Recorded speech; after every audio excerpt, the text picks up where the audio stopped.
may isa akong nakitang babaeng foreigner na kung saan talagang minention niya yung pangalan ko. Hindi ko talaga in-expect na tinawag niya yung name ko.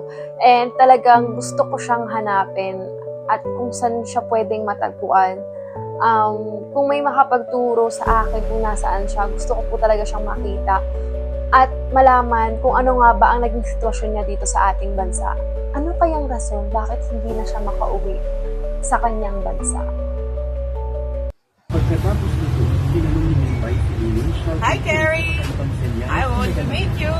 Thank you for taking notice of me. I hope to see you.